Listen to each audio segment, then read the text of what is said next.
Well, good morning. Oh, I know you can do better than that. You're Republicans. Good morning.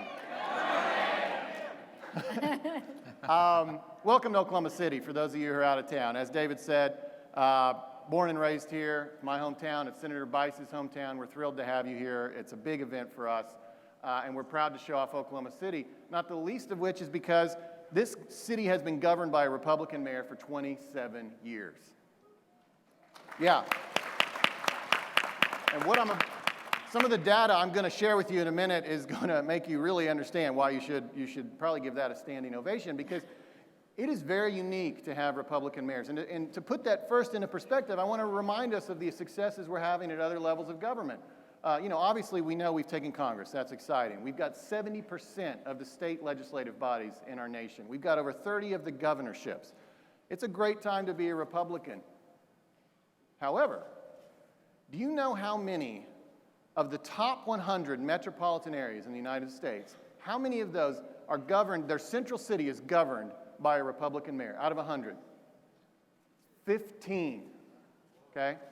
The Green Party considers that political relevance, but we deserve better than that.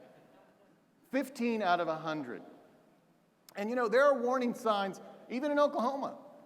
In Oklahoma City, where we sit now, in 2014, our governor was reelected by a pretty good margin. The Democrat got 41% in the state. I don't think that's anything to write home about, but he ran even with her here in Oklahoma City, the biggest city and the fastest growing city in our state.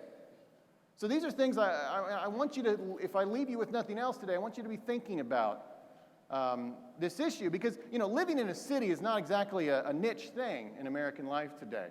That top 100 metros I just mentioned, okay, where 85% are governed by a Democrat, those top 100 metros represent 2/3 of the population of the United States of America. 212 million people live in those combined top 100 metros.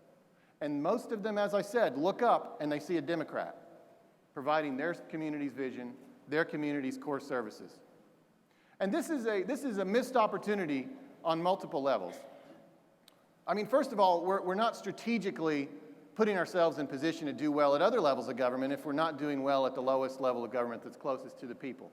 Have you ever heard that famous saying, it might be apocryphal, but Willie Sutton, the bank robber, was once asked, "Why do you rob banks?" And he said, "Because that's where the money is," right?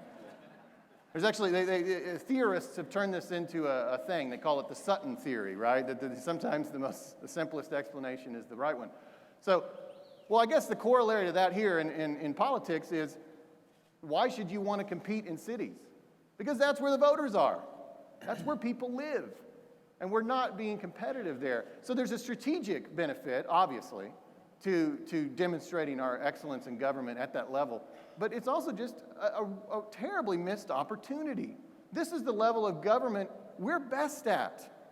We believe in a limited core government, okay? What are the things that cities do? They bring you water, they pick up your trash, they build your roads, they provide you police and fire protection. These are core services. And then they get out of the way, at least the good ones do. That's what we as Republicans believe in. Bring you the core government services that only government could or should provide, and then get out of the way. We believe in other things that are really effective at the city level. We believe in standing against overreaching government unions. We believe in school choice. These are things that we could do really well if given the chance. And you know who are the most successful Democratic mayors? The ones who get reelected and get thrown up for national office? It's the ones who do those things, who cut budgets, stand against the unions, stand for school choice. The best Democratic mayors are the ones who govern like Republicans. We're ceding an entire level of government to our opposition. And so that's what I want to leave you with today. We all stand up here as four rising stars. Well, to eventually rise, we've got to have a party that's viable at all levels of government, all parts of the country, all demographics, minorities, women, young people.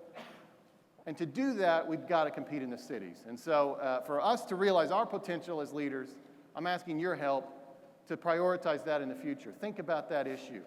About the lack of competitiveness that we currently have in municipal government here in America. It's not something that gets talked about enough. Thank you so much for being here today. Thank you for all that you individually do, either here in Oklahoma or in your communities that you've come from, to help the Republican Party. We deeply appreciate it. And again, enjoy your time in Oklahoma City. Thank you very much.